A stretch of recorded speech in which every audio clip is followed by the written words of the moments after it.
porch creaked under my boots, the rusty hinges groaning a familiar tune. It was the same sound I remembered from countless childhood visits, each laced with the scent of pine needles and chamomile tea that always seemed to waft from within. But this time the air was thick with something else, a somber stillness that felt wrong, almost brittle. Grandma always said the Montana wind carried secrets, but this felt like the lull before a storm. Inside Grandma Cassandra was a whisper of a woman. A frail body lay on the worn couch, a blanket pulled tight against the chill. Her chest rose and fell with shallow breaths, each one a tiny gasp against the silence that hung heavy in the room. Her eyes, though clouded with age and fatigue, flickered with a spark of recognition when I entered. "Laren," she rasped, her voice thin and reedy, like a dying ember. "Don't fight." She trailed off, her gaze fixed on some distant point beyond the knotty wooden walls. Suddenly, a tremor shook the cabin. I stumbled, bracing myself against the rickety table, as the world around me dissolved into a dizzying whirl of colors and distorted sound. Images flickered on and off like a faulty TV screen. A flash of her frail hand, a whimper escaping her lips, me reaching out only to find my hand meeting empty air. The world snapped back into focus. The sunlight streaming through the dusty windows felt hot on my face. Grandma was still on the couch, her breath rasping even more than moments before.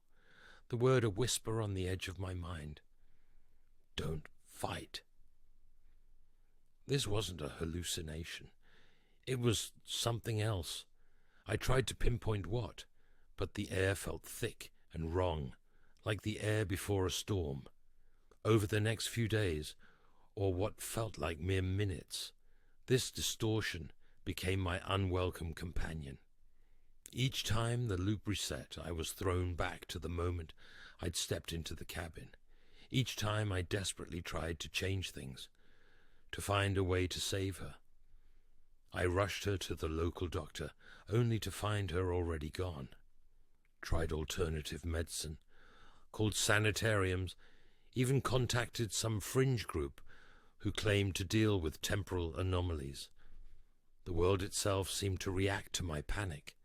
Images contorted on the walls, shadows danced, whispers crackled from the radio, static drowned murmurs just beyond my hearing. I'd catch glimpses of a figure on the periphery, a flickering silhouette, always obscured, always just out of reach. It was as if my very reality was unraveling.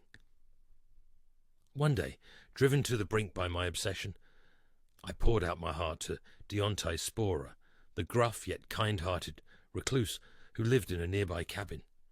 "She's fading," I said, my voice cracking. "I can save her. I know it. But this loop, this thing, it's stopping me." He pulled his thick beard thoughtfully and squinted at me. "You've been up in that old cabin too long, Laren. You need rest." "You don't understand," I pleaded. "It's real. I'm trapped.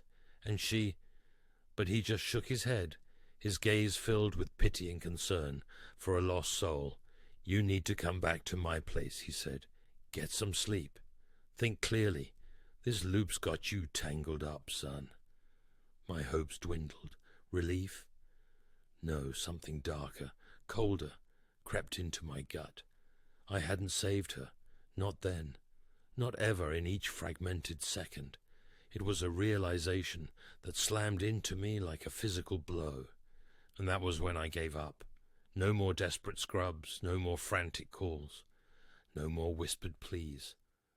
I just stayed in the loop, letting it slide past me. I watched the life drain from her eyes, heard the last rattle of her breath.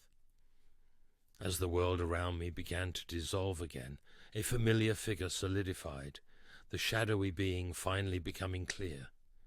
Young Cassandra, smaller, but with the same haunted eyes that now stared back at me, this time not clouded with death, but with a deep melancholic sadness. "You're trying to rewrite what's already been," she whispered, her voice a crackling echo of a lost radio signal. "But the loops, they aren't about rewriting. They're about understanding." Her words hung in the air, a revelation. I understood, not about saving her, but about letting her go. Acceptance, that was the key. Her last image was trapped in my mind, not as a frail, dying shell, but a vibrant woman, strong as a mountain oak, her eyes sparkling with mischief as she played with a chubby-faced child in the doorway. It was me, years younger, and she smiled, her face radiant with love. It was then that my true memory surfaced. She hadn't whispered about fighting the silence.